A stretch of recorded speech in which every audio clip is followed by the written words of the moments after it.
Welcome. Hello there. Make yourself comfortable and get ready for the insanity that is Glass Rose. I didn't even like my dad. Glass Rose is very much a product of its time, that being a point-and-click adventure game of the 2000s. Before we start the game, I have to mention that there are two different difficulties to choose from: easy and standard. I will explain the differences when they come up, but I will assume the standard difficulty for most of the game, since this seems to be what the developers intended to be the normal experience. With that out of the way, we can start with a cutscene to get some necessary context. Our main character, whose name is Takashi but will be called Kazuya by everyone, don't worry, there will be a reason for it, finds himself lying in a room holding a watch. He remembers how he walked through this mansion with a girl before picking up said watch. He notices that the watch is brand new and not worn like when he picked it up. It's brand new now. Obviously indicating that he has time traveled. A detail that I appreciate is the fact that the location he found the watch in is the one he will use later in the past before going back to the present. If that's confusing, don't worry, it will make less sense by the end. I just want to give praise where I can find it, since this game has very little that I can praise. He continues to remember how the girl walked to a place where she moans and disappears.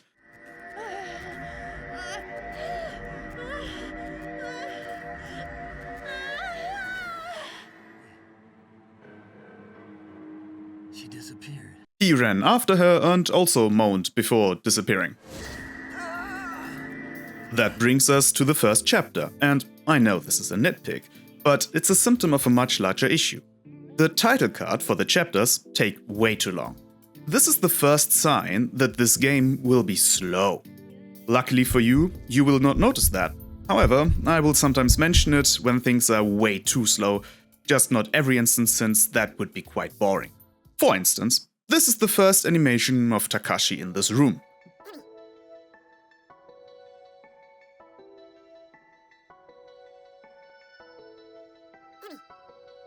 Why does everything take so long, and why does he repeat the animations?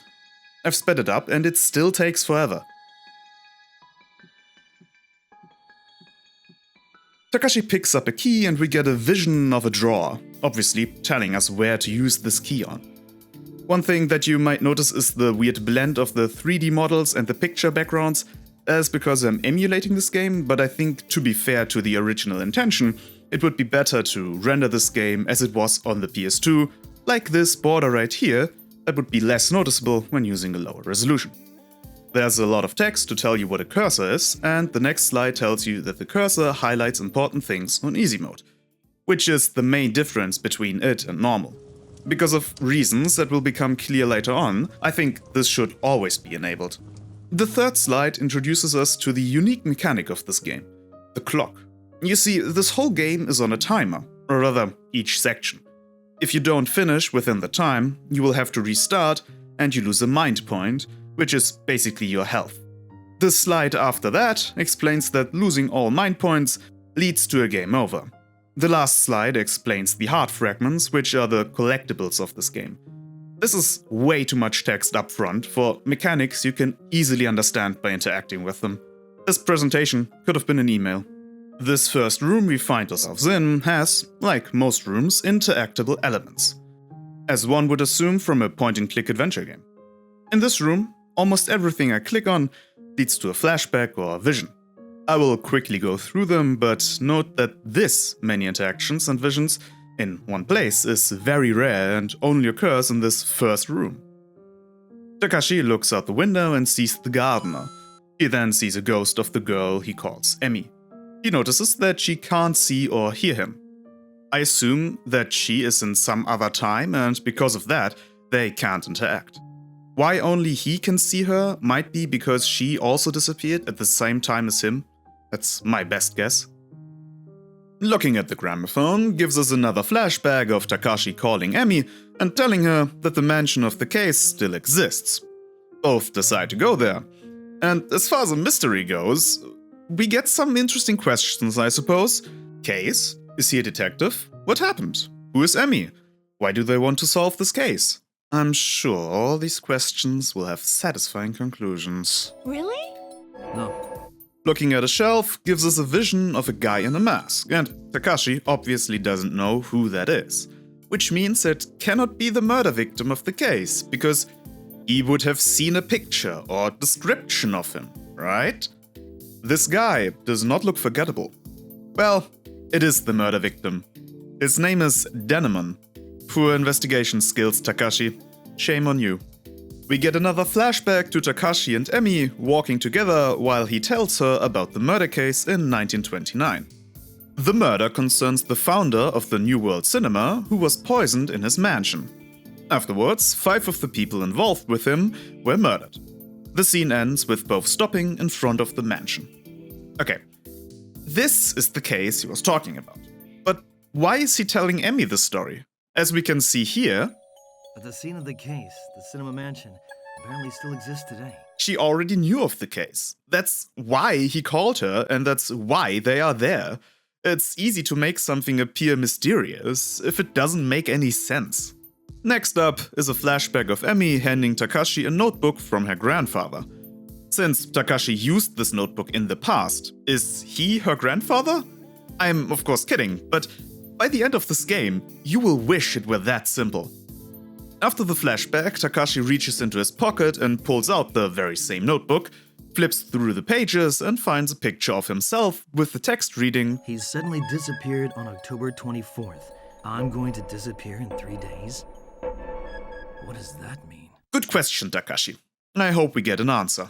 Opening the drawer we saw when he picked up the key, we find a pack of matches with a vision of someone. I'm gonna be honest, I don't see the point. This is clearly to create some intrigue, but presenting someone you don't know does not make me instantly curious as to who this is.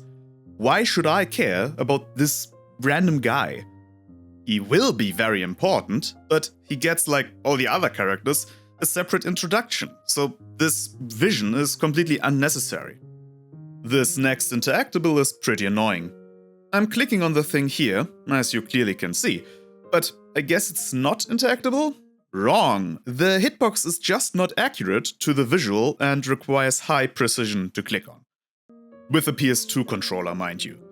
There will be some more instances of this, and this makes another issue even worse, not knowing what to do. Because I assumed it is not interactable, I tried literally everything else in the room. This is something point-and-click games are somewhat known for, the pixel hunt, but that does not excuse this. I spent literally 5 minutes in search for the right thing to do, because the hitbox of the interactable is not correct. The game demands surgical precision from you. It's like playing Operation, but instead of a buzzer, you get 5 more minutes of wandering aimlessly. This is where the easy mode would certainly be helpful. It highlights the things you need to click on in order to progress. This would be very useful, especially since objects that you can interact with are not clearly marked or separated from the background, aside from 1 or 2 things which are rendered in-game. This highlighting should be in the normal difficulty, just like how pretty much all other point-and-click games highlight something when you can click on it.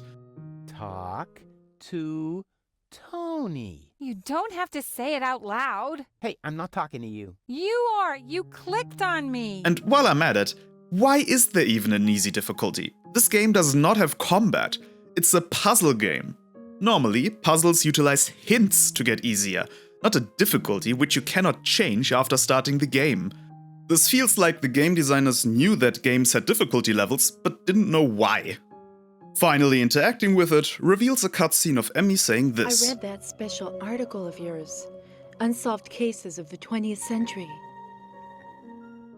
So I guess he writes articles about murder cases. Now that this is over, I just want to mention how disconnected these scenes are from their object. The rest of the game also has this issue of random things being important for progression.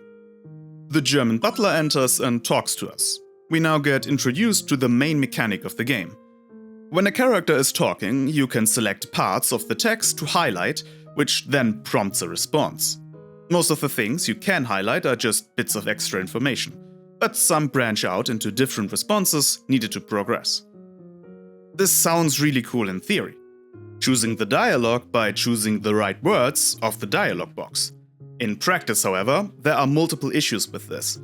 For one, it can sometimes be a bit unintuitive to guess the right words, and this leads into the second point, highlighting even a comma or a space can make a selection invalid. You need to select exactly the right things the developers intended. If I were to build the system, I would just filter out the spaces and commas, but oh well. Lastly, this system means that the dialogue always follows this structure. Yesterday I did X. X? Yes, and then I did Y. Y? Takashi just repeats the said things. This reminds me of something. That woman. Woman? Soldier that was thrown in prison along with me. Prison? Joined up as a new recruit. A new recruit? I was in contact with her by codec. Codec? Foxhound's dark little secret. Dark little secret? But unlike Metal Gear, you don't have solid gameplay to back it up. Dialogue is most of the game, if you don't count wandering around until you find the right thing to click on. Anyways, the butler thinks that Takashi's name is Kazuya and tells us that he brought him into this room. Which could explain why we are now here instead of the place we disappeared in.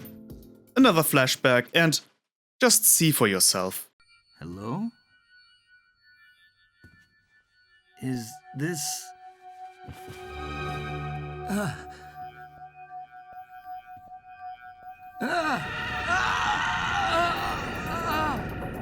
Takashi is just as confused about that as I am, but the butler tells us that last night Denemon died in this room.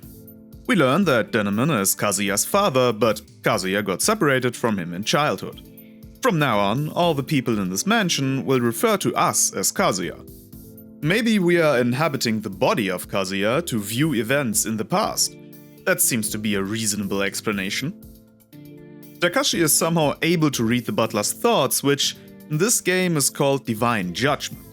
You can either click on a character to see what they are thinking, or use it to highlight certain bits of text to get an answer, different from if you were to select it normally.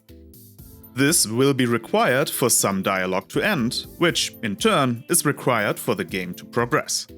Luckily, most of the time it is glaringly obvious which parts of the text require divine judgment. However, using divine judgment drains your mind points, and if you remember, losing all mind points results in a game over. That means that reading someone's mind is a bad decision, since it does not progress you but still drains resources required. In addition, reading someone's mind will, most of the time, just show us a face or something completely useless that doesn't help to answer the questions we have. What would you do if you woke up in 1929 with mind-reading powers? If your answer is not this, congratulations, you are smarter than Takashi. After the butler brings us into our room, Takashi says the following.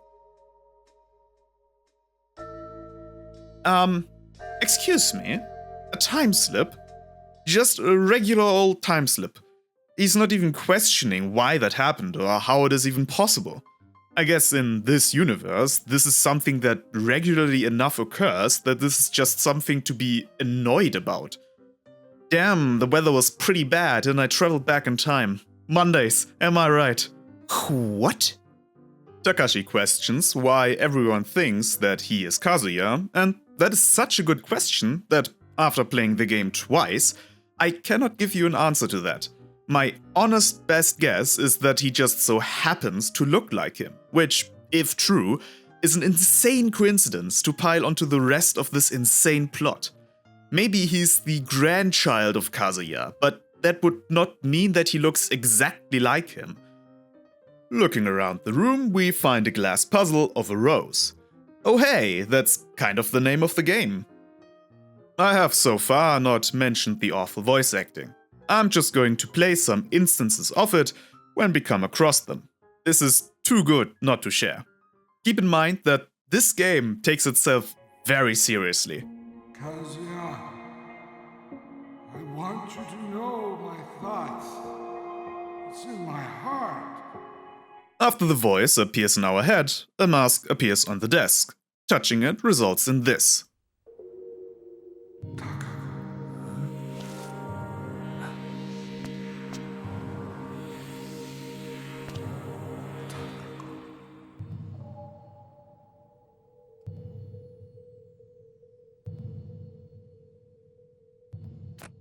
Yeah, don't ask, I don't know.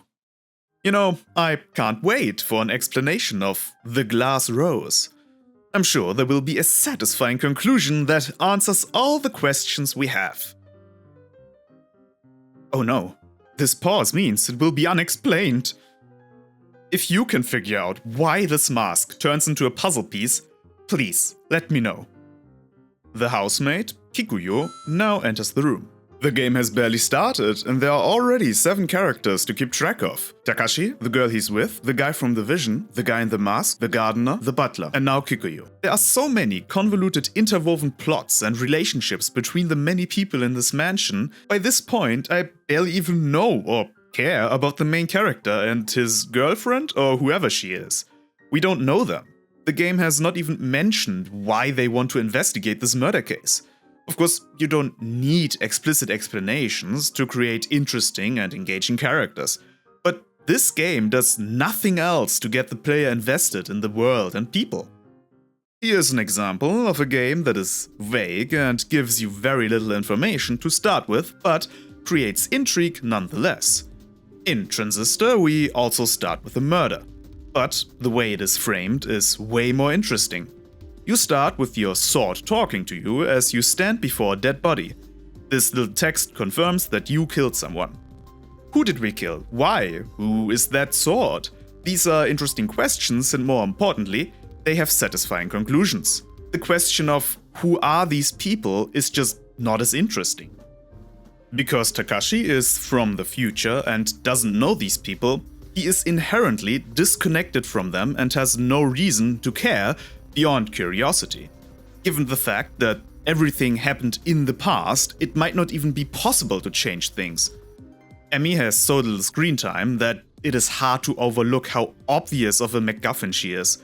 In Transistor, the main character, Red, does not talk, yet we can learn a lot about her because the sword is talking to us. We learn about her and the sword just by the things the sword says. The dialogue between Takashi and Emmy was just about the mystery of the mansion. It doesn't take a lot to establish a relationship between people. Simply saying, "This is my wife, and I love her a lot," little as it may be, can be enough for people to not want said wife to die. But we don't even get that. I have no idea what the relationship between Emmy and Takashi is, and even if we get explanations later on, this needs to be done very early on. Kikuyo tells us that a detective is waiting for us in the bellflower room. Almost all the rooms in this mansion are named after flowers, which, for an adventure game where you need to go to specific rooms, is actually a neat idea. You just have to remember the flower to know where to go. Talking to the detective is the first instance of dialogue branches. You might notice that I have access to all branches. That is because I can choose to go back through the dialogue tree and select other options in case I reach the dead end. This kind of betrays the whole point of it. I can just see all the dialogue in one playthrough. Why even have branches? Why not just lay it out linearly? My choices in the dialogue don't affect anything besides the information I get. Exception being the very last dialogue of the game. This also stretches out the time because you need to go through all the branches if you're unlucky to find the right word to select. There is no indicator of whether or not a selection will lead to optional or necessary dialogue. Even on easy, every word that has an interaction gets highlighted equally. Imagine if Detroit Become Human let you replay other options immediately after finishing a section. The game would suffer greatly and the whole point of having choices matter disappears. We are told to wait in the room and get introduced to suspense events. These are the quick-time events of this game, and if you fail, you lose a mind point and have to try again. If you succeed, you get rewarded with more suffering since you can now continue the game. But before we even get to the suspense event, we have to click on a few things in the room. I tried to pick up this doll, but can't. What you have to do is click on the door again to see a cutscene of 3 more people doing nothing of relevance, click on the other door again, and watch another cutscene. Firstly, this door nonsense is stupid. Why do I need to click on the same thing twice? I know to do it, so it's not really an issue for me, but if you don't, you may get stuck, because why would you think to click on something again, expecting a different result? You're not choosing a different action, you're not progressing anything to your knowledge, but it is necessary to click on it twice. But back to this cutscene.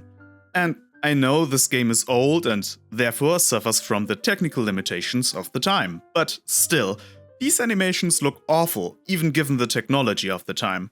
My head hurts.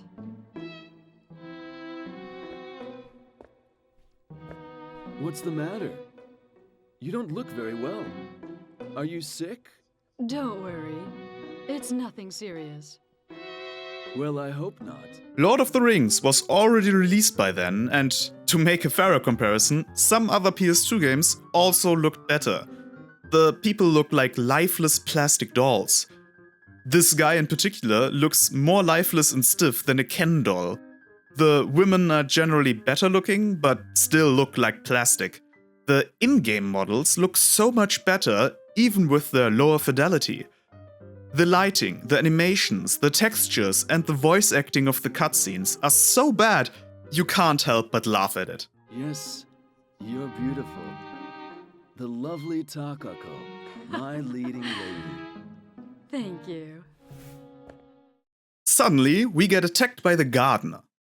During this QuickTime event, instead of clicking a button, you need to move the cursor to the thing on screen.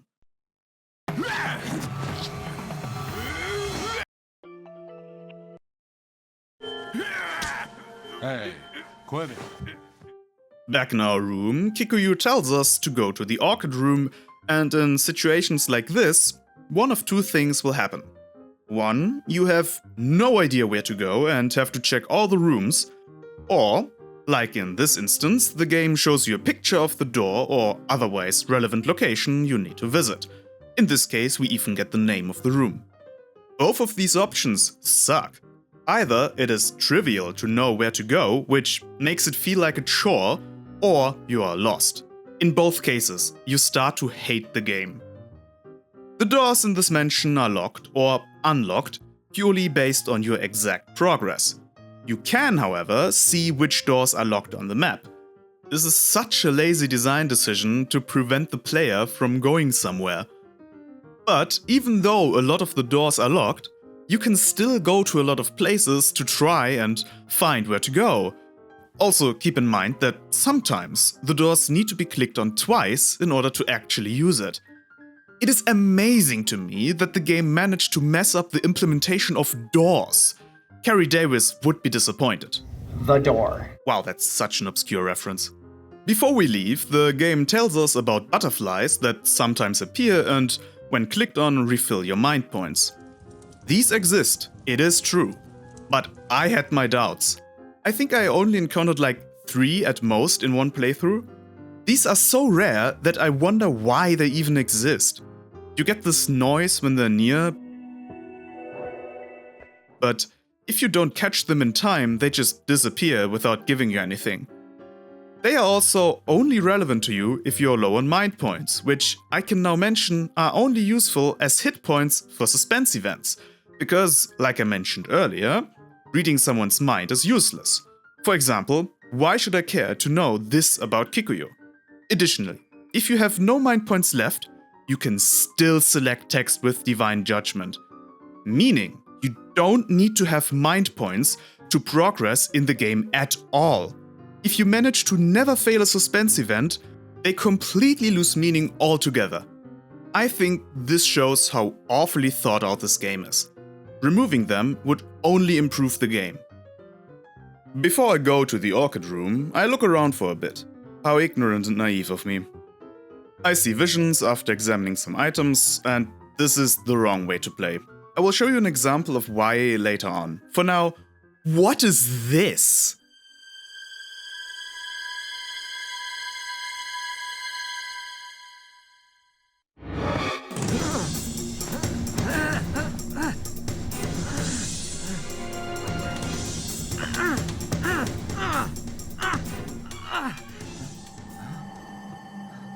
Honestly, what are you supposed to interpret that as? Am I supposed to think that Takashi is schizophrenic? To be fair, that would explain a lot that has been happening. The alternative is that this was some sort of magic. This is a beautiful example of the poor writing and plotting of the story and world. This universe has established that some supernatural things, like time travel and mind reading, are real, which, by the way, is another contrivance this game just wanted to include for no real reason. Why does our protagonist need unexplained mind-reading abilities? This is just throwing stuff together for the sake of it. The UI suggests that these abilities come from the watch, but why or how that is connected to the time travel and all the rest is not even hinted at. It just feels so arbitrary. The concept of creative limitation is extremely useful. If, for instance, we had to come up with another solution for Takashi to get information within a conversation, I'm sure you, dear viewer, can come up with tons of cool ideas that would improve this game. How would you solve the problem of, given this setting, removing the mind reading while keeping the rest of the game intact? A possible solution I came up with is to leverage the fact that Takashi is from the future. What if, because he has already looked into the case, Takashi has some files on these people and can look at them in his notebook to get some information which is not presented in the dialogue? That would tie in the time travel with the dialogue mechanic and solving of the mystery, while removing the contrivance for Takashi to be a mind reader. We even get some information in the notebook about these people already, but it's just some optional flavor text to remind you of who they are.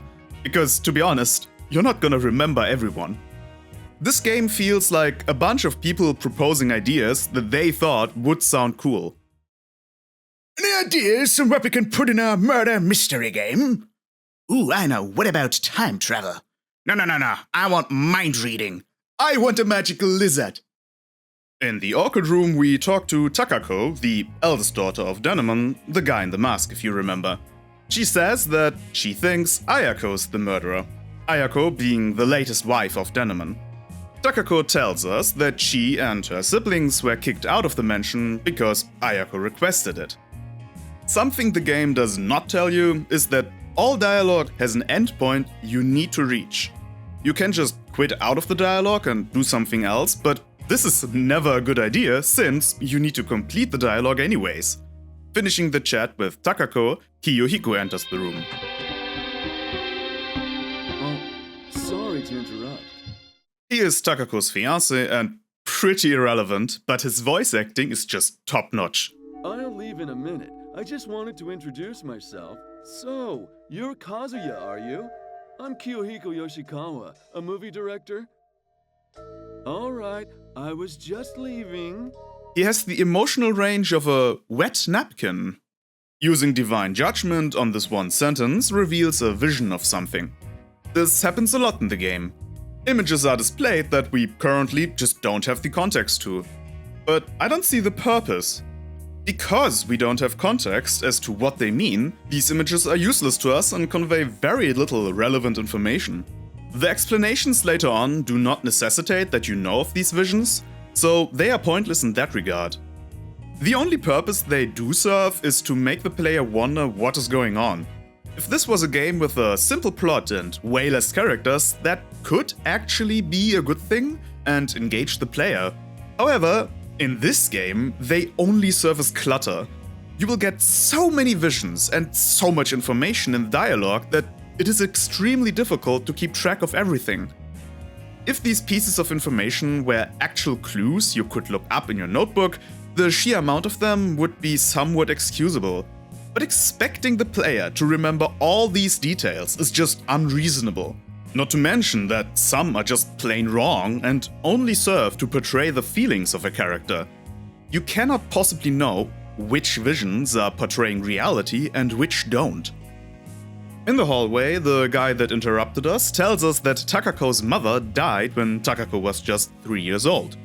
We learn later on why, but already having so many different people with different questions as to what happened in their past just muddies the focus of the game. More on that later though. Back in the Rose room, I ring the bell. The first time I did this, nothing happened. But now a cutscene triggers, introducing Ayako. This is extremely common in this game. Doing the same thing, but at different times, in the predetermined sequence, will yield different results. This is, plainly speaking, stupid. There is no reason for this to happen. It's just bad design. Because there is no justification given, the player has no reason to assume that doing the same thing will result in a different outcome. Insanity is doing the exact same fucking thing over and over again, expecting shit to change. A lot of point-and-click adventure games do something similar, by requiring you to use a key item to interact with certain things. But it would be completely understandable why interacting with a specific item on the things you click on would result in different outcomes, like using nail clippings on a screw to loosen it. Especially in puzzle games, having logical through-lines as to why certain actions need to be taken is extremely important. This is a problem which other puzzle games have, but this is just another level of ridiculous. The reason this exists at all is to prevent sequence breaking, which is in this scenario not even a problem. The game would be so much better if you could just explore the mansion and talk to different people and gather information without having to do these specific actions in these specific orders. This would also prevent the unjustified locked doors you encounter everywhere. Can't go there? Why? Because no, that's why. Even with knowledge of the progression during my second playthrough, I still sometimes got lost and did things I was not yet supposed to do. Clicking now on the bed, for example, lets us talk to Marie. They say Marie, but I don't care. Again, I did click on this bed before, but the game was not ready yet. To be honest, she's probably the most likable character. She actually feels like a human. If we take a quick look at the dialogue, we can see why. Because a character is very young, she acts a bit more childish and thus is allowed to have more lifelike dialogue. Marie seems to think that Ayako is the murderer. We meet yet more people. Kanae, one of Takako's sister, and Kaido, her fiancé. I hope you're keeping track of all of them. Before the section, which is marked by the time of day, officially ends, Takashi recaps the main plot points so far. People are hiding something and have complicated relationships. This happens every time a section ends. The next section starts with us meeting Yuko, who is the wife of the eldest son of Denemon. She also thinks that Ayako is the culprit. The writing cliché in crime tells us that this means that Ayako is definitely not the true murderer, since that is too obvious. And of course, strange as this game might be, it does not go against established tropes because that could be interesting. We talk to Yuko's son, yet another character. You know what this reminds me of? The bad animes that introduce a new character each episode because nothing else interesting is happening. This is not exactly an ensemble cast, since there's one main character, Takashi, but a lot of characters are deemed as very important by the game. Having a lot of characters does not seem like an issue at first glance. Games like God of War Ragnarok have over 100 characters compared to the barely over 20 in this game. However, there are multiple differences that justify the amount. Let's look at an example. My goodness, what a strapping physique. Capable of an astounding variety of acts of violence, I imagine. Retatoska is a character that, unlike those of Slow Rose, is overflowing with, well, character. He has a very particular way of speaking and moving. But most importantly, his role in the game and story is very clear. He is the guardian of Yggdrasil and a quest giver for some optional side quests. You don't have to worry about how he fits into the main story and how his family is involved with all the other characters. In addition, God of War is not a murder mystery game, and it takes way longer. I will come back to a comparison with a more similar game. For now though, let's talk to Yuko's son, Hideya.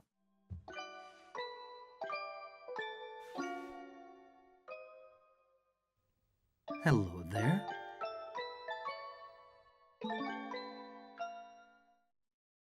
Okay, this is unintentionally very creepy. From the music to the lifeless eyes, I love it. The scene is trying to portray Takashi as a nice guy who is talking to a kid, but it fails horribly at making this wholesome. Every time you talk to Hideya, you have to solve a tangram puzzle. I was pleasantly surprised to see a minigame here. They're actually kind of fun. I find it hilarious though that the instructions have options for a mouse. I may be missing some context, but as far as I can tell, this is a mistake. The game was never released on PC, and even if it was, the versions would be distributed completely differently, so there's no reason to include the instructions for one system in another. Maybe they had the Linux development kit for the PS2, which comes with a mouse, but if you were supposed to be able to play the game on the PS2 with a mouse, then there should be instructions for using the mouse with the rest of the game. Either way, it seems like the developers messed that up somehow. Shall we try it together? You did it. Oh, so you can talk. Takashi, you're a dick. You just walk into this kid's room, solve his puzzle, and insult him. The game wants to show you that you are bonding with Hideya by solving the puzzles with him, but since you're just solving them for him, I can't help but think that Hideya is just sitting there annoyed at Takashi for flexing on him. Hideya tells us that there's wine in the wine cellar, which, yeah? But this sets us onto our next quest. I love how the game shows us a vision of what the wine cellar looks like. We haven't seen it yet, so this is just to remind us that if we are in a cellar with lots of wine bottles, that is the wine cellar.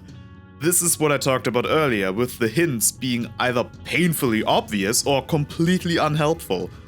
This vision does not help me to get to the wine cellar. Thankfully, Hideya tells us how to get there, but then why show us a vision? As we leave the room, we talk to Hideya, who seems to think the butler was somehow involved. I'm not quite sure what these visions are supposed to tell me, which makes them even more useless. Showing an image can be useful or give context, but just vague facial expressions could mean so many different things. We get an introduction to Actress Lady, and after talking to her, we see a vision of Emmy. I'm just gonna let it play out to show you how painfully slow these scenes are. Emmy.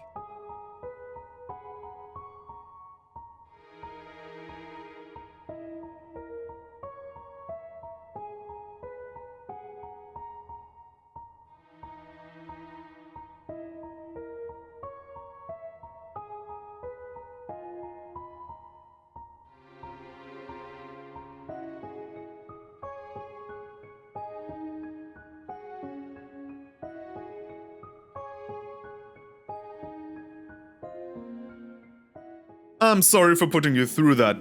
All the in-game cutscenes are similarly slow. Showing Emmy for only a few seconds would be plenty enough. We follow Emmy's ghost, and please listen to this amazing interaction. Kazuya, can I help you? Emmy! Emmy? Who is that, if I may ask? Imagine if this game wasn't a parody. What? It's not a parody? Oh no! Kikyo tells us that Ayako was the one to bring Denemon the wine every night. Which makes the assumption of the others that she's the murderer way more plausible. But Ayako knew that she would look suspicious, so she probably would not do it. Takashi wonders how he can find out what the people in the mansion are really thinking to solve the mystery. Takashi, you're a mind reader! That is quite literally the perfect solution to finding out what someone is thinking. It is better than them telling it to you, because even if they tell the truth, they are limited by the language they speak. Why are you complaining? I try to pick up this obviously interactable item, but I can't. It just won't let me. Of course, later on, I will need to pick it up. Takako tells us that she feels anxious when she's near Takashi. Poor guy, his effect on women is quite unfortunate. Wine bottles in a basement. That must be the wine cellar. Luckily, we had a vision about that about an hour ago. Otherwise, how could I have possibly recognized this place? We step in wine and see the coffin of Denemon. I must say, it is pretty lucky to just have a coffin in this mansion. Denemon died last night, but he's already embalmed, I hope at least. Otherwise, the smell in the next few days would be pretty unbearable. Takashi opens the coffin, which is a strange decision. Personally, I wouldn't open the coffin of a recently deceased I had no personal connection to, even if I was curious. But you do you. The strangest part is that the body opens its eyes, which in turn spooks Takashi. Like the lizard sequence, I am unsure what to take away from that. Denemon is dead, so this is either something supernatural or Takashi hallucinating. Both options are not really grounded in anything. The door opens and someone throws a torch onto the wine puddle. I want to mention that the cutscene is cheating. There's no one in the doorway because that would reveal who it is, of course. But the only reasonable assumption is that the person that opened the door did so while hiding behind it. In that case though, how did they throw the torch into the room? They would have to awkwardly reach around the door and wouldn't be able to see where they are throwing. Also, wine is not gasoline. Wine is mostly water. It would need an alcohol percentage of like 50% to become flammable like this, and I don't even know if that would still qualify as wine. The game wants to create certain scenarios, but does not put in the effort to make them work. Also, what is Takashi doing? He's running into invisible walls.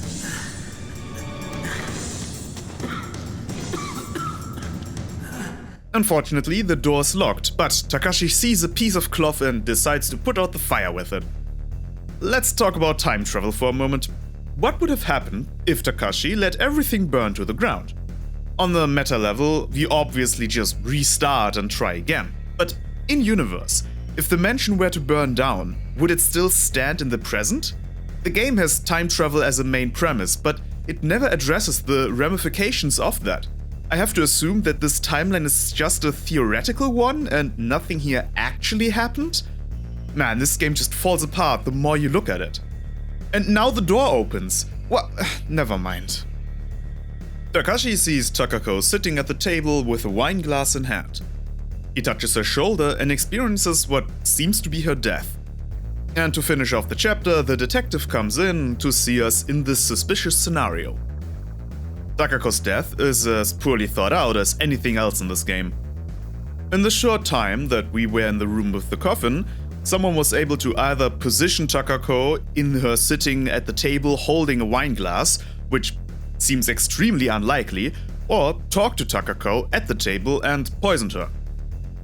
The latter seems to be the more reasonable option, but that would mean that the murderer came in with Takako and convinced her to drink the wine in the short time between us entering the room and the torch being thrown in.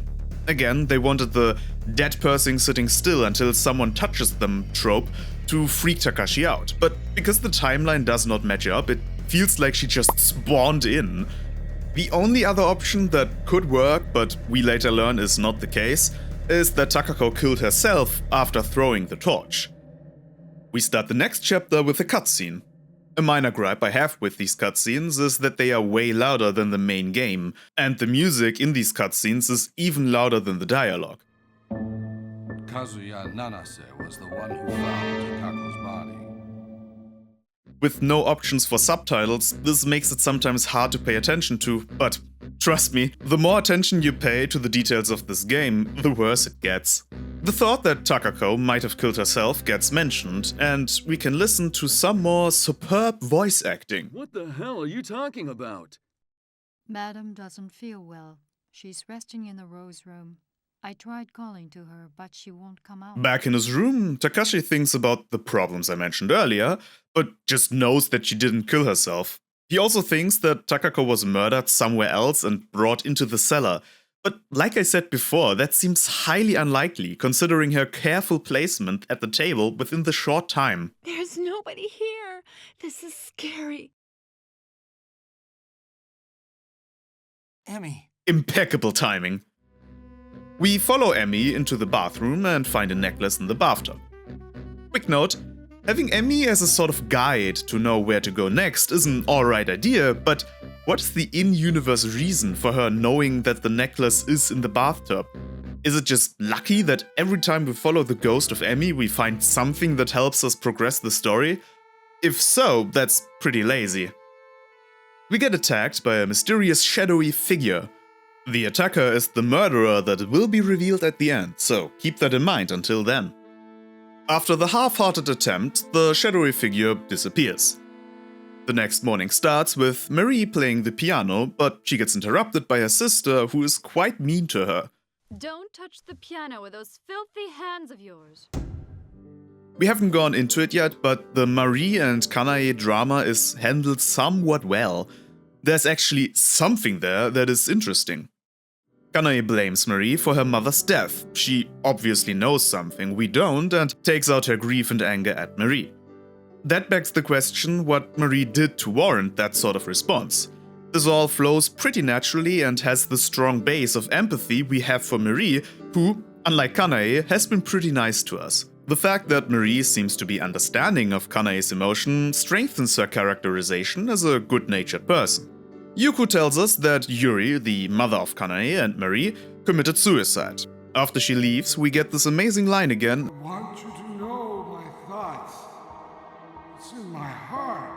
And suddenly a mask spawns on the piano and turns, like the other one, into a glass puzzle piece.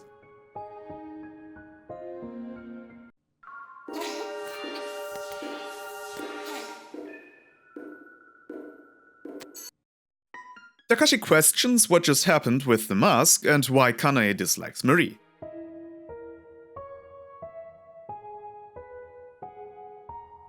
My guy, one of those things is not like the other. The supernatural things happening to you are just as questionable as family drama? To be fair, we do get answers for the family drama, we do not get answers for the whole mask business. I want you to keep that in mind. For every time this happens, there is no explanation for it. We go into the garden and see someone talking to the detective. This is the guy from one of the first visions, but if you have forgotten that by this point, I don't blame you. Next up, we speak to Kanae's fiancé who lost his pen. To advance, you need to click on this tire to find it. I don't know how you would know to do that without stumbling across it by accident. There are some more of these look for the thing quests, but all of them are as bad as this. The gardener tells us that he has seen us come to the mansion before, but remember, he's talking about Kazuya, not Takashi, since everybody thinks that Takashi is him. We learn that Kiyohiko was using Takako to get a role as a director. The game actually dedicates a good amount of time on the whole cinema business. That doesn't really affect the main plot, it's just some more drama that is thrown in to make everything seem more complicated than it is. But no murder or suicide is motivated by it, so I will skip over it for the sake of our sanity. We talk to Kanae, who tells us that she's looking for her treasure, a doll Denemon bought her. I assume this is the doll which I was unable to pick up in this room. This next puzzle is pretty exemplary for most of the puzzles in this game. We click on a cabinet and get a key, as well as a vision for a box. We go into the next room and open the box with the key, and get a note and a vision for where to go next. This gameplay loop of clicking on something and then going somewhere else to click on something is sometimes interrupted by the dialogue or cutscene, but that's pretty much it. If you identify your core gameplay loop as something this boring, please change your game. Anyways, we get interrupted by a cutscene. Who could have guessed? Takashi hears Ayako scream and hurries to help her, but gets hit from behind by the same attacker that tried to strangle him in the bathroom. It turns out Ayako screamed because she saw a mask lying on the floor. Kikuyu enters and proposes that the spirit of Denemon placed the mask there. In any other game, that would of course be the wrong assumption. But with this game, that might actually be the case. Maybe the mysterious attacker placed it there, but they would have no reason for it. Kikuyu says that she can hear Denemon's voice, and I'm inclined to believe her, since Takashi can also hear his voice, and he's not even connected to the family. So maybe the ghost also opened the dead body's eyes? Ayako suggests that she might have killed Denemon. That is kind of true, I guess, since she brought him the poisoned wine. The end is going to make this reasonable assumption that she feels guilty because of that into a laughable thought. We collect the mask, but this time it seems to be a normal one, not one of the spooky ones that turns into a glass puzzle piece. Not that that would have explained anything, but this just adds another layer of confusion. We meet Mizuho, who has a nice dress, and we get this gem of an interaction. Not now. Something terrible has happened here. Something terrible?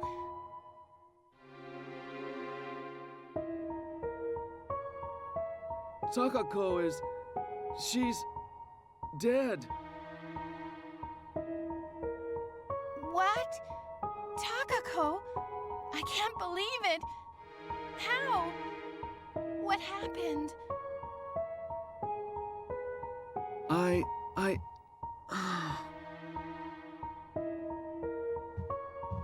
Wait!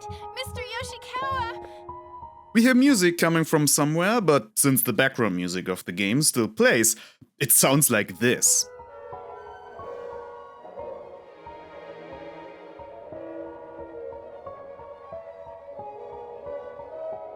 Pro tip, don't play two different types of music on top of one another.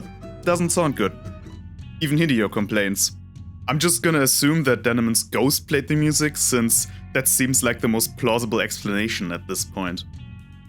We again talk to the gardener, and he reveals that part of the mansion burned down when Marie was still a baby, before being rebuilt again. He adds that he saved Marie and her mother Yuri, who was sick at the time. Mizuho is looking for her earring, and look at that! There are actually some pixels that indicate where you need to click on. Takashi sees something on the floor and investigates the room nearby to find this lady dead. He shakes her and gets a vision of her death. Just like the last time, someone enters right as he finds the body. I have not mentioned this lady so far because we know very little about her. She is an actress for Denemon's company, and yeah, that's it. The next chapter begins with another cutscene where Kikuyo tells everybody what happened. The detective explains that the murder weapon was a vase. The murder weapon was a vase. Apologies, vase. Hideya yells at the butler for not showing the family Denemon's will, and the butler responds that the reading of the will be tomorrow. Hideya is acting pretty unreasonably, but I guess that's understandable given the circumstances. We get some more amazing animations.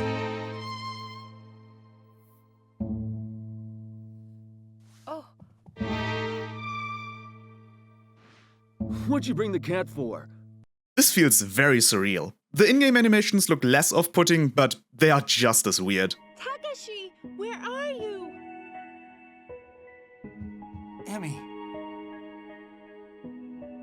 Takashi, I'm here! Emmy. We talk to Mizuho, and this is, as far as I can tell, the first time we officially learn that Takashi is a reporter for a newspaper. She also tells us that she talked to the latest murder victim, who gave her a key before leaving the room and presumably died shortly after.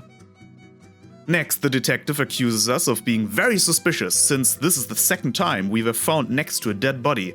Makes sense, we know as much from Among Us. We talk to Yuko, who is a bit weirded out by her husband Hideya.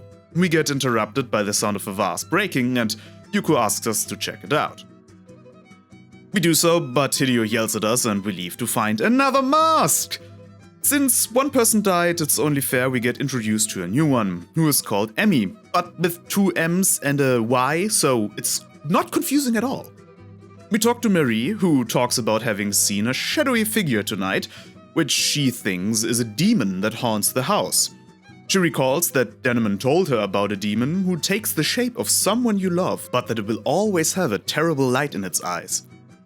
She then says that the demon looked like us. Is that a confession? Not very subtle, Marie, but I'll take it, you seem nice. More importantly though, why is there someone walking around that looks like Takashi? But wait, maybe the demon does not look like Takashi, but instead like Kazuya, since that is who everyone thinks we are.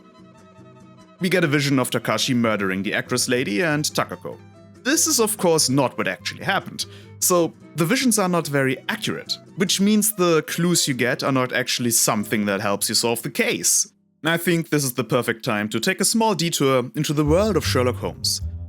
Sherlock Holmes Crimes and Punishment is of course newer, but for this comparison, technological limitations are not the point.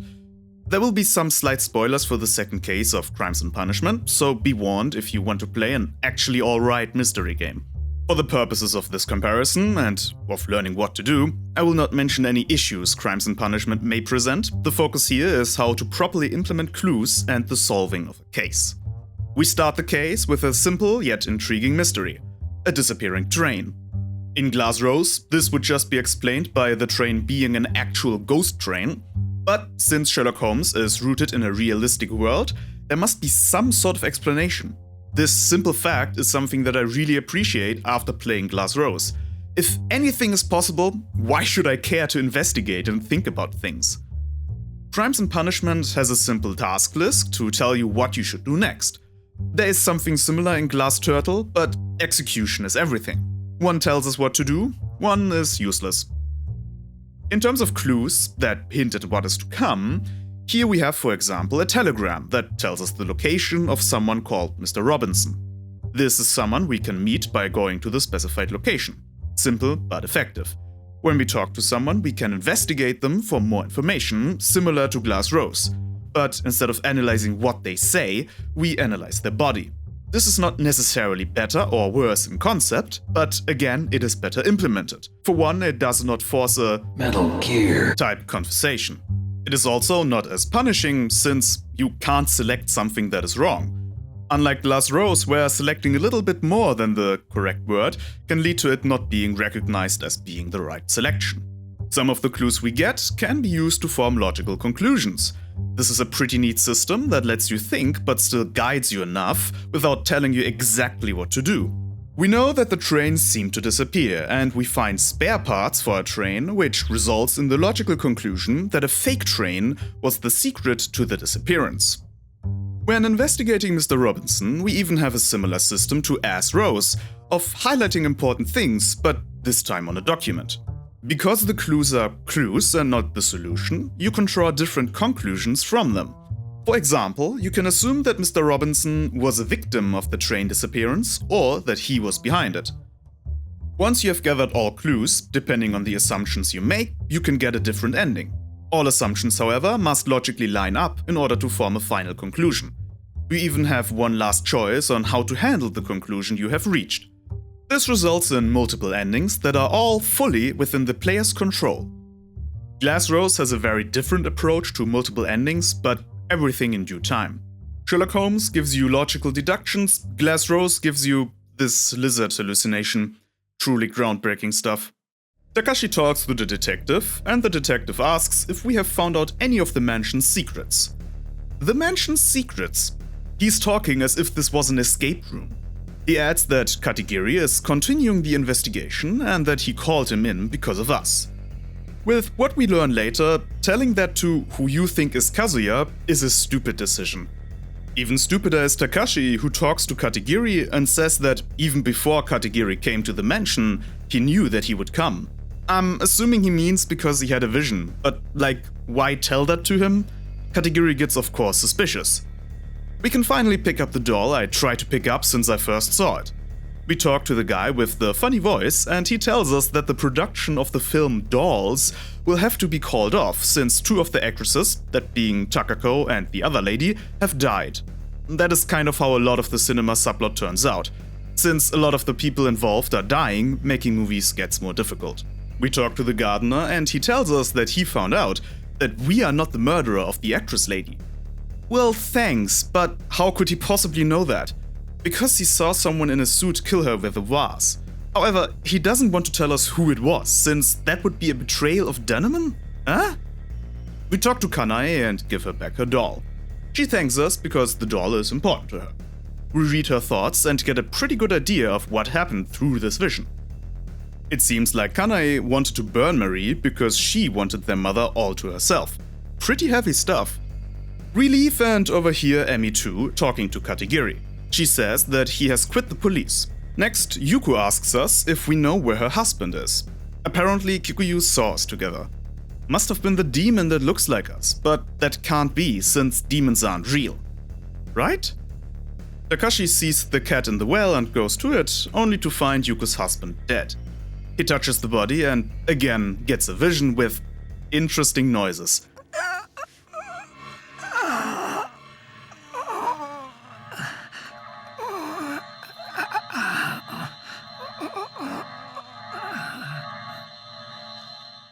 And also again, we are seen by someone just as we find the dead body. After everybody gets informed, we visit Yuko. Turns out Hideya had argued with the actress lady and Yuko now suspects him of killing her. We talk to Hideya, who has this amazing line. I didn't even like my dad. And of course, this amazing interaction. Both of our dads are dead. We're just the same, you and me. Gee, Hideya. Gee, indeed. We talk to Marie, who is kind of upset with us because we helped Kanae find her doll. Her behavior is really childish. She acts like she's 12. But before we can think about Marie, another mask spawns in and Takashi wonders what it could be. Seriously, that's like the 4th time you have seen a mask spawn. By the way, Ayako acts really strange. The butler told us to disregard everything she says and gives her medication. But weirdly enough, her thinking that her husband's ghost is haunting the mansion is not unreasonable considering everything that has been happening. Takashi has a dream in which he kills Ayako. Why?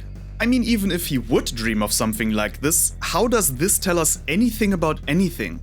Are we meant to interpret that as him feeling guilty? But why? He's innocent. When he wakes up, he even worries about her, so why does he fear killing her? He checks up on her and assures her that he doesn't think that she's the murderer. I mean, that's nice, I guess, but again, I have to ask why? What is the basis for your assumption of innocence? We talk to Marie again and she says that she does not know why Denemon wore a mask. What? The scar. She says that there was probably another reason besides the scar. We learn later on that Denemon also wore it symbolically to show a change in his nature. I guess there's another reason, but the main reason for the mask is still the scar. I doubt he would not have worn a mask if he didn't want to wear it symbolically. Kanae comes in and scares Marie away. We talk to her and she tells us that she dislikes Marie because she reminds her of her mother. She admits that she was the one to set part of the mansion on fire to kill Marie when she was a child, because she envied the attention Marie got from their mother. She also insinuates that Marie killed their mother. On one hand, this seems interesting, bad decisions made by children due to their troubled upbringing, but on the other, what does that have to do with the main murder plot? Nothing is the answer.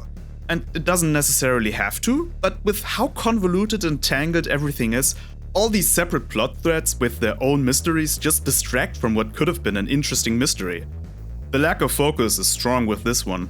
Takashi finds a knife, holds it in the weirdest way possible, and gets a vision of the detective and can't control himself. It looks like the game wants to communicate that Takashi is compelled to reenact what the murderer did. And no, there will again not be an explanation for this. We will later find the dead detective's body inside a cabinet, before, you guessed it, getting another vision and getting seen by someone in this suspicious scenario. These two scenes, finding the knife and finding the detective, are, in the game, a significant time apart. I don't know why we need the murder weapon as well as the body to have these visions, but I mean, it's something different, I guess? We learn that Denemon came from a mountain village with a legend of a butterfly. That little detail will become incredibly important very soon. Hideya asks us if his dad killed the actress lady. In response, Takashi admits to Hideya that he isn't really Kazuya and that he comes from the future. He shows Hideya the glass puzzle and says that he can get back to his time if the puzzle is complete. I can go back to my own time. First of all, what an insane assumption that is. It seems to be supernatural, I give you that. Masks spawn and turn into puzzle pieces, sure. But how is that connected to time travel? You got here by touching a watch. What does the puzzle you only got once you were in the past have to do with the pocket watch that brought you here? And to drop this insanity on this poor kid? It doesn't benefit anyone that you told him this. And it opens up questions like, if Hideya is still alive in the present, would he remember that? This game doesn't utilize the time travel very much, beyond putting us in the setting. By drawing attention to it, it just highlights the cracks of this very thin world. We meet Jungo and his secretary Tei. He is responsible for the will of Denemon. Jungo talks to us in private and tells us that Kazuya is Takako's twin. Remember though, we are Takashi, not Kazuya. He also says that Denemon was already dead by the time we got to the mansion. He asks about the mask Denemon started to wear, and we show him the one we found on the floor. Jungo tells us that Denemon told him that he would wear a mask over his heart until he died.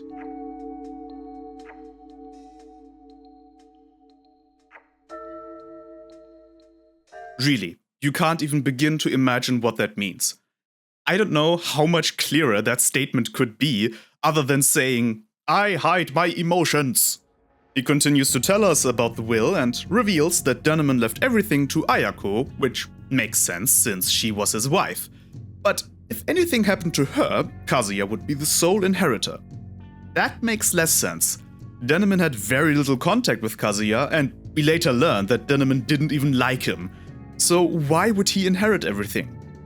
Jungo adds that because Denemon turned his wealth into stocks and the stock market underwent a steep decline, the inheritance is now pretty much worthless. But Denemon couldn't have known that, and even if he did, what about Ayako? So we must assume that he was truly willing to give Kazuya the inheritance. Also, just because the stocks are low does not make them worthless. So Ayako could eventually recover and become rich. She is also still alive, mind you.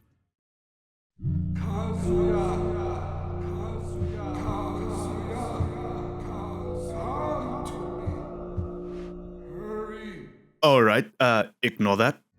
Jungo's secretary Tei tells us that she is in fact not a secretary, but a fashion model. Game, please stop needlessly lying to me, I beg of you. We tell the gardener about Kanae and Marie, and he reveals that their mother went crazy and wanted to kill Denemon, but killed herself after he stopped her, and that Marie blames herself for all of that. To top it off, he confesses that he wanted to kill Hideya and take the blame for the other murders so that Denemon's family name would be cleared. Again, a pretty insane thing to say. We spend so much time talking to people about useless nonsense, but then we get these occasional infodumps that turn everything on its head. So, Hideya killed the actress, and the gardener wanted to kill Hideya, but there is someone else that killed Takako and Hideya before the gardener could do it.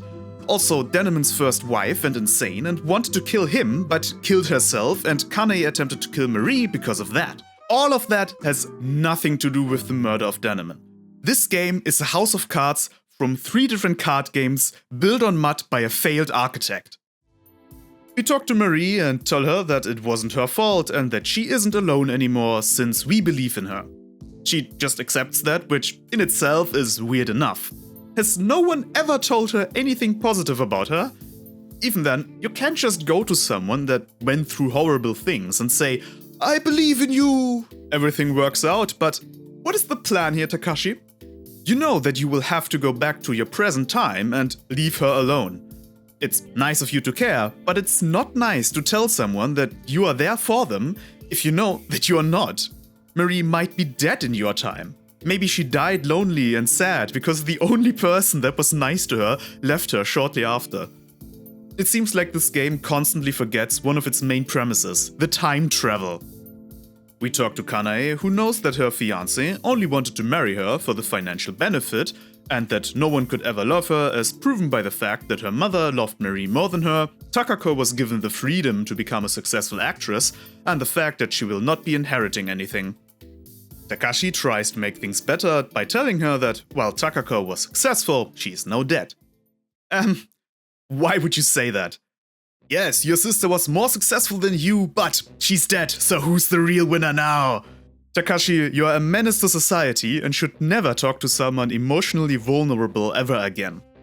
He continues to tell Kanae that Marie thinks that their mother's suicide was her own fault and that she is being shunned by Kanae. I don't think that the sentence makes grammatical sense. This is also pretty bad in terms of comforting someone because it does not address her complaint of not being loved by her mother. He should have said something along the lines of that Kanae couldn't possibly know what true feelings their mother had and that she instead should focus on the family she still has, like Marie. I'm not a therapist, but I think the way Takashi is handling the situation is pretty bad. To the point of the inheritance, he tells her that because the inheritance is in stocks which have lost value, it is now pretty much worthless. Like I said before, that is not entirely true, since they could recover, and even if they don't, it is still more than nothing. You could still try to sell the stocks. Also, what will happen to the mansion? I imagine Denemon owned the property rights, but I guess I'm thinking more about this than the writers did. But that's just on the pragmatic side. Kanae's problem is not her financial situation, but the emotional aspect of not being mentioned by her father in the will. A will being essentially the last words of someone who died. Takashi should have focused on the fact that Ayako was the latest wife and therefore probably the holder of responsibility over the children. But Kanae is not wrong, since Kazuya is in second place. That would be a bit harder to argue against. At least he's trying to make her feel better. Somehow this works, and Kanae admits that she was in the wrong. We talk to Kanae's fiancé and get an absolute bombshell of a twist. It turns out that his father was in love with Denemon's first wife, and after Kazuya and Takako were born, kidnapped Kazuya. With our mind-reading ability, we learn that the maid, Kikuyo, is the mother of Kanae's fiancé. What? That is... Let's talk about the music. You can think about what just happened while I do so. The music is mostly fitting. There are a few tracks, and the main one creates a depressing enough atmosphere, being in a minor key.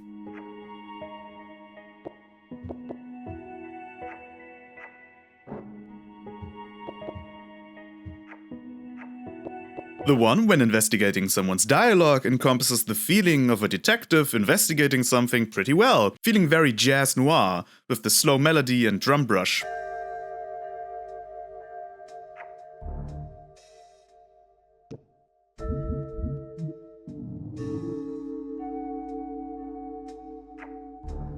There are also some other tracks, for example for the garden. They are mostly fitting for the vibe they're going for. However, there's one extremely big issue. The tracks are very short and loop constantly. You will get sick of the music within minutes, but you're not playing this game for minutes, you're playing it for hours. Hours of listening to the same 4 tracks over and over again.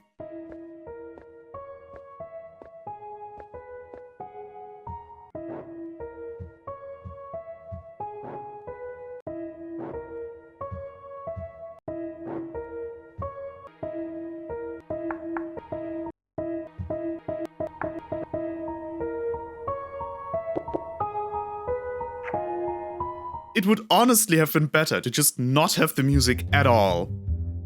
Takashi goes out onto the balcony to admire the scenery, I guess, but someone attacks him from behind with a knife. The choice you make here matters somewhat, because it determines in part which ending you get. Unlike Sherlock Holmes, there's no indication that this decision has any impact on the ending you get. Takashi wakes up and Katagiri confronts him, asking if we were the one that killed the detective.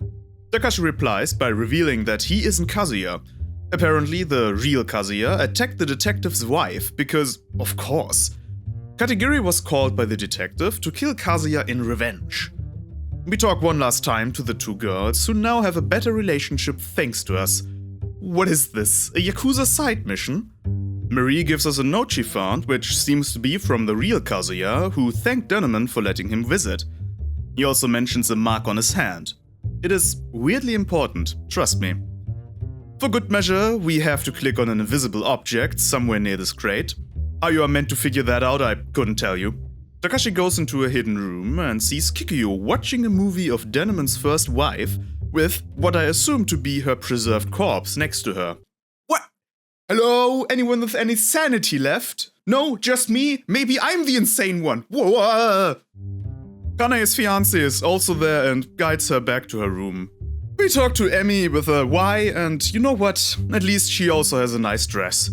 She looks more like the main character than Takashi, to be honest. She tells us that Katagiri started to enjoy arresting criminals after Kazuya attacked the detective's wife. She also has this amazing line.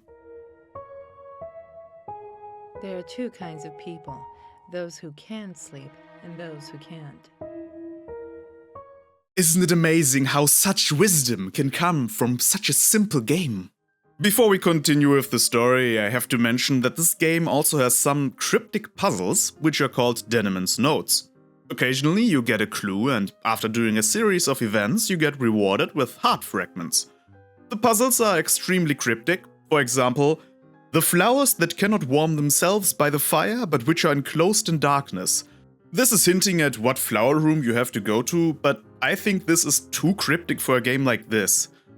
You need to go to the cotton rose room and the lily room and click on the lamps, examine their fake sources of warmth, and as confirmation that what you did was the right action, you get a different line of text from what you would usually get. To finish this puzzle, we have to go to the wine cellar. Red blood in darkness. These puzzles aren't too great because even if you solve them, it's mostly just doing busy work and you get only rewarded with some heart fragments, but at least they're optional, so I'm not gonna complain too much about them. The next thing you have to do is click on the desk in the butler's room. I want to emphasize that there's nothing hinting as to why. A lot of rooms are unlocked, which makes looking around a pain. I even searched this room, but didn't click on the exact pixel I needed to. I'm gonna go out on a limb here and call that a bad game design. I know many would disagree with such a radical notion. We finally get Denemon's diary. I will just let you enjoy this part. What am I going to do? Kazuya has inherited all of my evil, the evil to leave behind.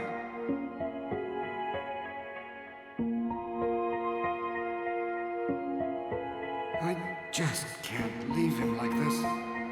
I've got to do something.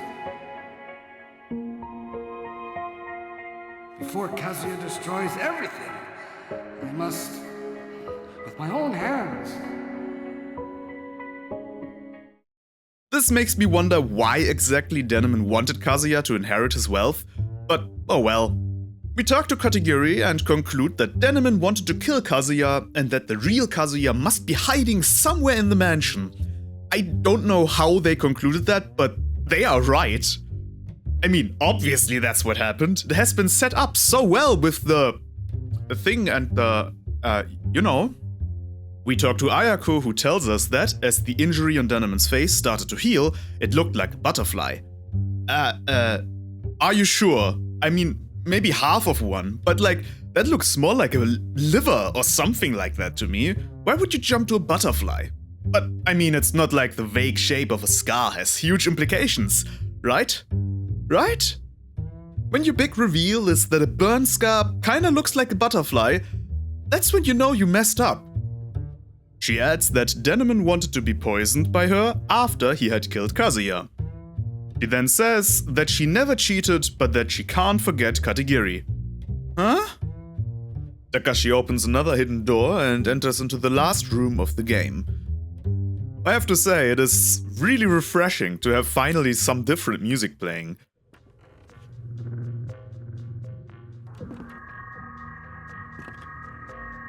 Takashi sees the butler sitting at a table, but for reasons I can only speculate on, his chest starts to hurt. He sees the real Kazuya standing behind the butler and ram a knife into his hand.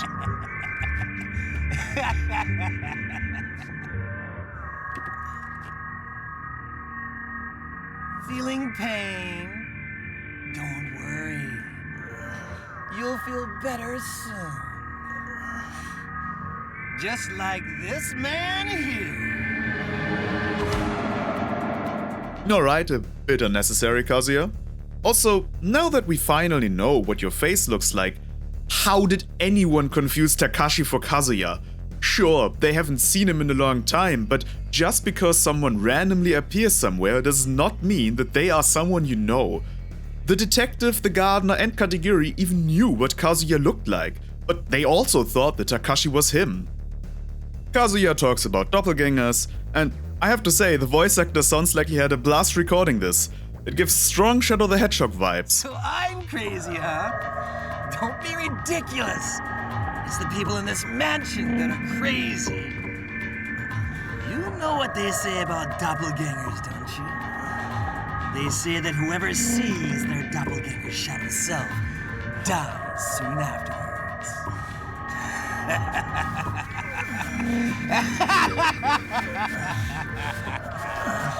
Also, his audio is clipping, which just sounds awful. I find the cut from the ominous music and moody lighting to the normal in-game render with detective music hilarious.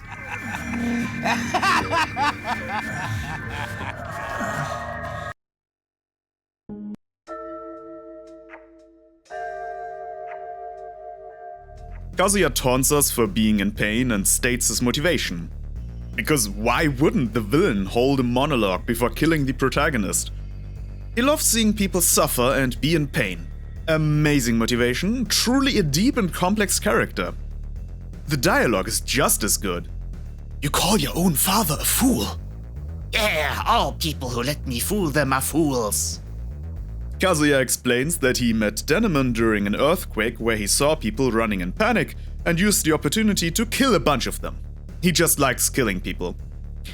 I'm at a loss of words. How can anyone think that the satisfying resolution to a murder mystery can be that the murderer just likes killing people? What? There is an attempt to make this more complex by bringing this butterfly legend into it. Because Denemon saw a butterfly mark on Kazuya's hand, he recognized him as his son. According to the legend, someone with the butterfly mark will become insane and kill the person they love the most. Apparently that's what happened to Denemon's father, who killed Denemon's mother. It's not just a scar, it's a legendary prophecy, because in Plastic Rose, skin conditions come with lore. Kazuya then confirms that Denemon called him to the mansion to kill him, but that he put Ayako and the butler under his spell. Under your spell? What did you do? Did you mind control them? What does that mean? Maybe the pills the butler gave to Ayako had something to do with this, but we will never know. He also adds that he does not have any demons that tell him to kill and that he is the demon. Alright, Mr. Edgelord, whatever you say. Kazuya then attacks Takashi. Where did you come from? When you suddenly appeared, you really gave me a start. But then I thought to myself that this could be very interesting. And I thought with you around, maybe I could have a little fun. But I guess Katagiri kills him before he can kill Takashi. We get this amazing scream.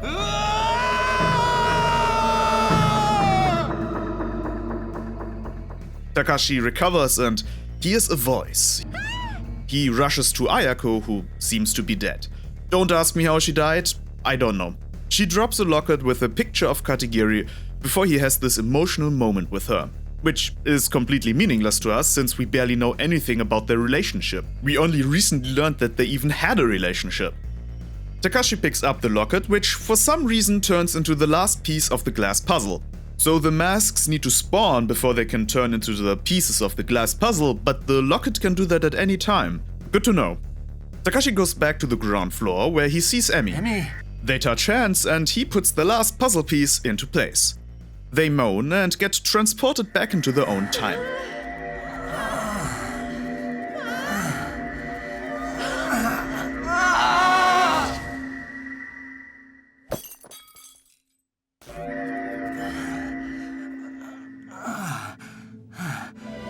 Takashi! Emmy.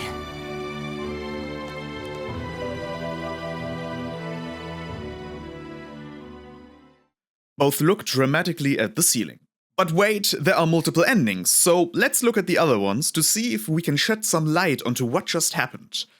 Depending on how many heart fragments you collected and what dialogue choices you made with Kazuya, you get a different ending. This next one has Kazuya kill Takashi and take his watch while laughing.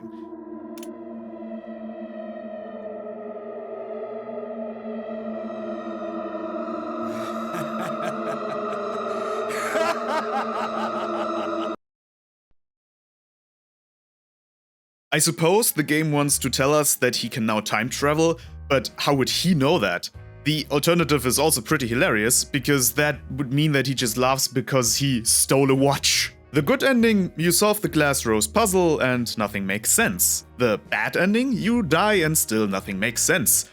The real ending, turning off the console and going outside. The other two alternative endings are barely different from the first one. One shows a butterfly mark on his hand and adds the smile to suggest that maybe he is possessed by the real Kazuya. and in the other Emi just disappears. No ending gives an explanation to the meaning of the glass rose puzzle, the thing the game is named after.